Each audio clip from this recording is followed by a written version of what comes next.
How do you explain when things don't go as we assume? Or better, how do you explain when others are able to achieve things that seem to defy all of the assumptions? For example, why is Apple so innovative? Year after year after year after year, they're more innovative than all their competition. And yet, they're just a computer company. They're just like everyone else.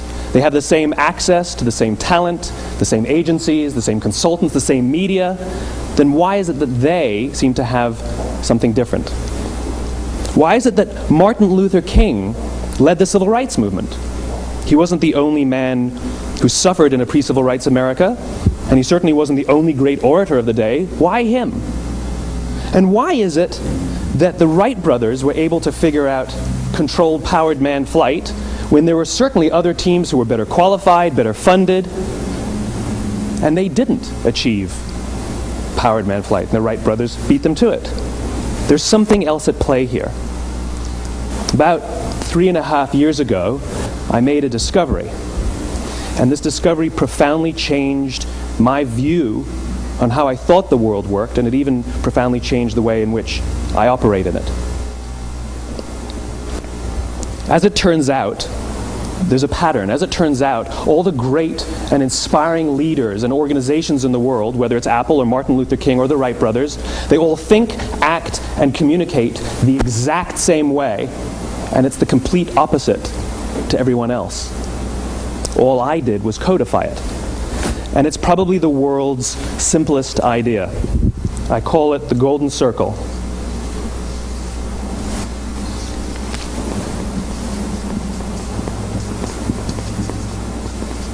Why, how, what? This little idea explains why some organizations and some leaders are able to inspire where others aren't. Let me define the terms really quickly. Every single person, every single organization on the planet knows what they do, 100%. Some know how they do it, whether you call it your differentiating value proposition or your proprietary process or your USP. But very, very few people or organizations know why they do what they do. And by why, I don't mean to make a profit. That's a result. It's always a result. By why, I mean what's your purpose? What's your cause? What's your belief? Why does your organization exist? Why do you get out of bed in the morning? And why should anyone care? Well, as a result, the way we think, the way we act, the way we communicate is from the outside in. It's obvious. We go from the clearest thing to the fuzziest thing. But the inspired leaders and the inspired organizations, regardless of their size, regardless of their industry, all think, act, and communicate from the inside out. Let me give you an example.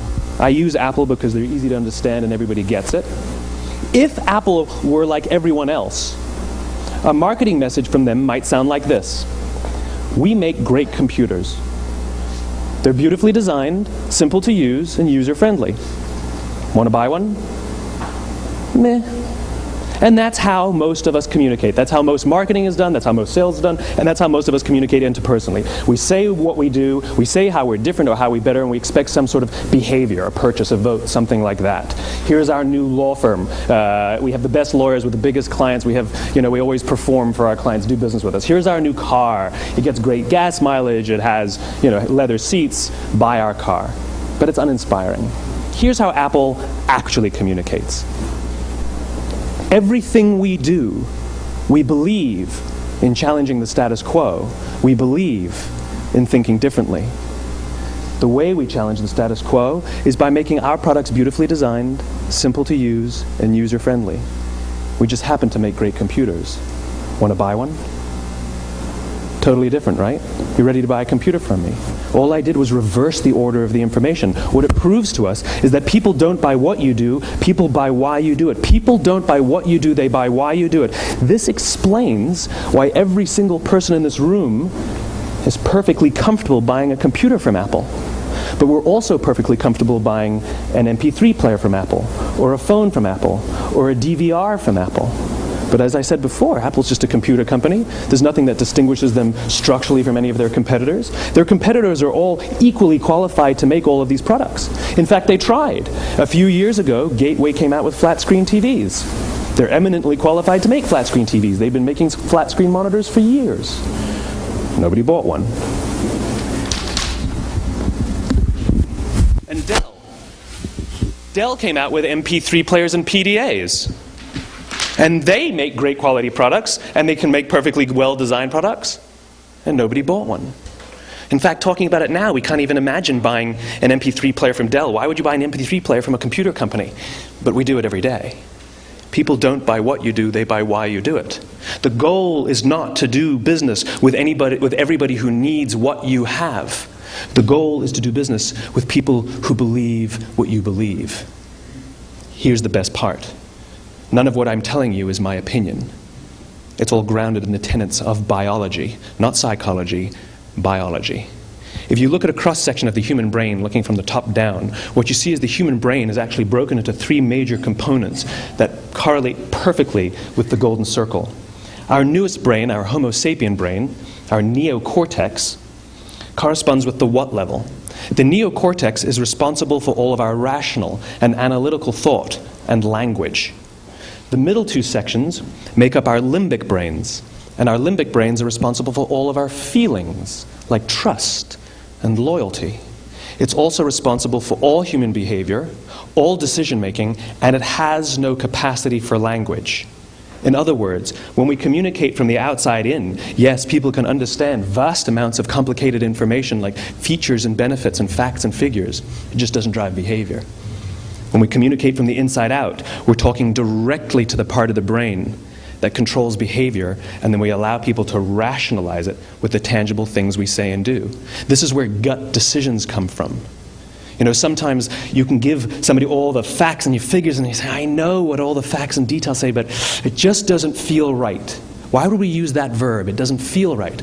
Because the part of the brain that controls decision-making doesn't control language. And the best we can muster up is, I don't know, it just doesn't feel right. Or sometimes you say you're leading with your heart or you're leading with your soul. Well, I hate to break it to you, those aren't other body parts controlling your behavior. It's all happening here in your limbic brain, the part of the brain that controls decision-making and not language.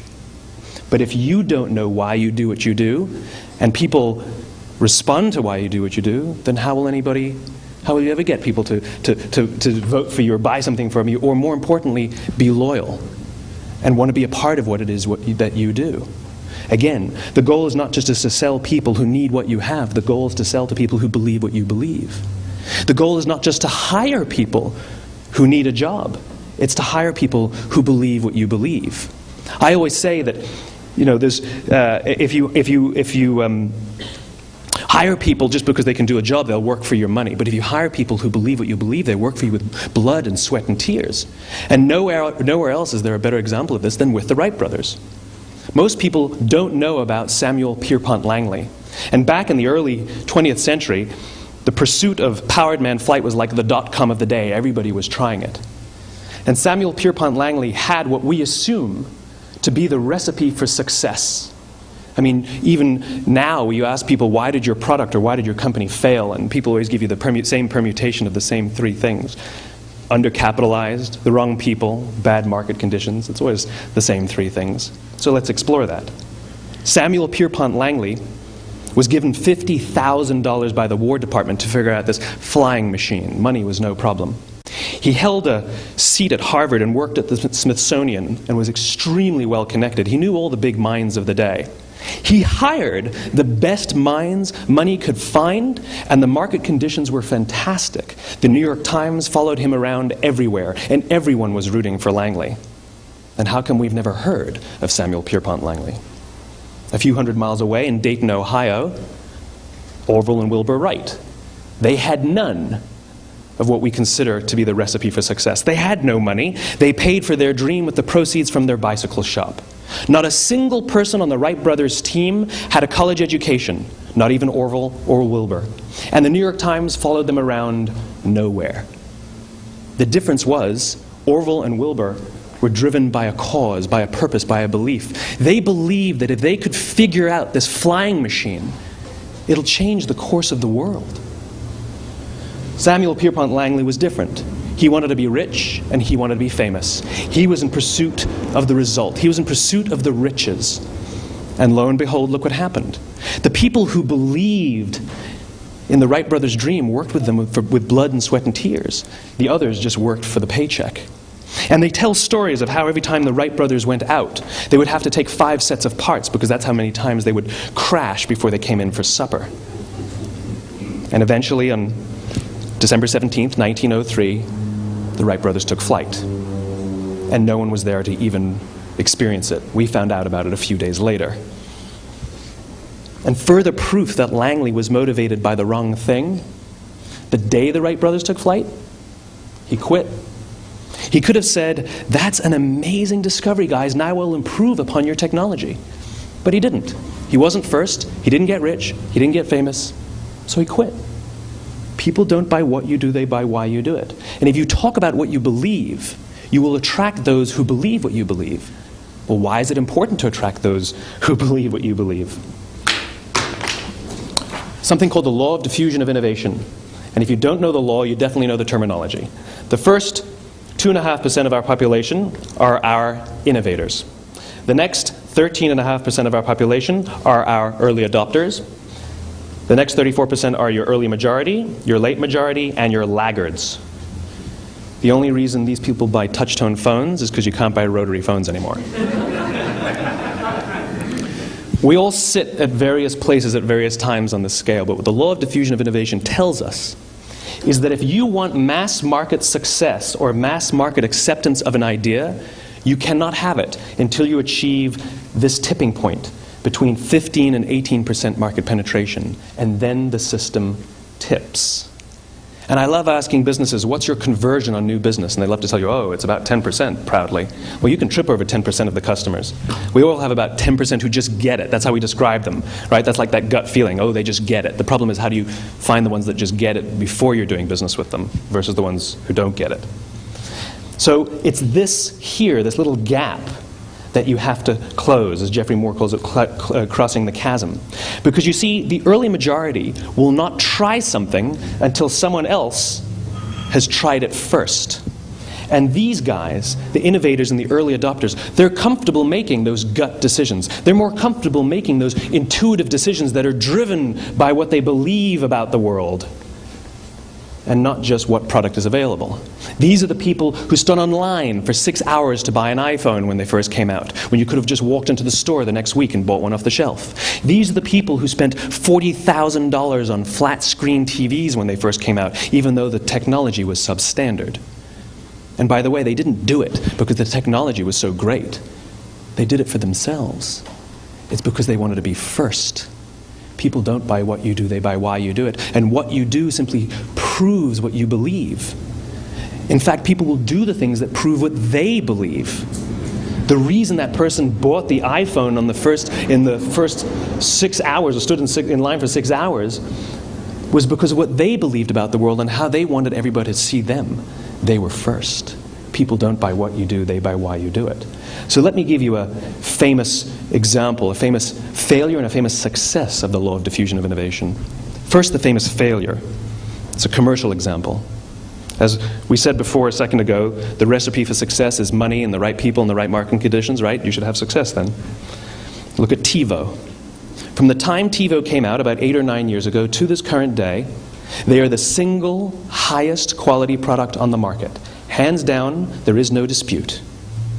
They were extremely well funded. Market conditions were fantastic. I mean, we use TiVo as a verb. I TiVo stuff on my piece of junk Time Warner DVR all the time. But TiVo is a commercial failure. They've never made money. And when they went IPO, their stock was at about $30 or $40 and then plummeted, and it's never traded above 10.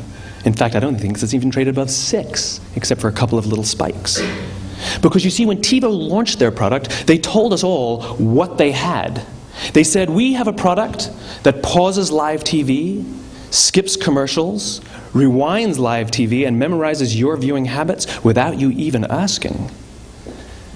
And the cynical majority said, we don't believe you, we don't need it, we don't like it, you're scaring us. What if they had said, if you're the kind of person who likes to have total control over every aspect of your life, boy, do we have a product for you. It pauses live TV, skips commercials, memorizes your viewing habits, etc., etc. People don't buy what you do, they buy why you do it, and what you do simply serves as the proof of what you believe. Now let me give you a successful example of the law of diffusion of innovation. In the summer of 1963, 250,000 people showed up on the Mall in Washington to hear Dr. King speak. They sent out no invitations, and there was no website to check the date. How do you do that? Well, Dr. King wasn't the only man in America who was a great orator. He wasn't the only man in America who suffered in a pre-civil rights America. In fact, some of his ideas were bad. But he had a gift. He didn't go around telling people what needed to change in America. He went around and told people what he believed. I believe, I believe, I believe, he told people. And people who believed what he believed took his cause and they made it their own, and they told people. And some of those people created structures to get the word out to even more people. And lo and behold, 250,000 people showed up on the right day, on the right time to hear him speak. How many of them showed up for him? 0. They showed up for themselves. It's what they believed about America that got them to travel on a bus for 8 hours to stand in the sun in Washington in the middle of August. It's what they believed, and it wasn't about black versus white. 25% of the audience was white. Dr. King believed that there are 2 types of laws in this world, those that are made by a higher authority and those that are made by man. And not until all the laws that are made by man are consistent with the laws that are made by the higher authority will we live in a just world. It just so happens that the civil rights movement was the perfect thing to help him bring his cause to life. We followed him not for him, but for ourselves. And by the way, he gave the I have a dream speech, not the I have a plan speech. Listen to politicians now with their comprehensive 12-point plans. They're not inspiring anybody. Because there are leaders and there are those who lead. Leaders hold a position of power or authority, but those who lead inspire us. Whether they're individuals or organizations, we follow those who lead not because we have to, but because we want to. We follow those who lead not for them, but for ourselves. And it's those who start with why that have the ability to inspire those around them or find others who inspire them. Thank you very much.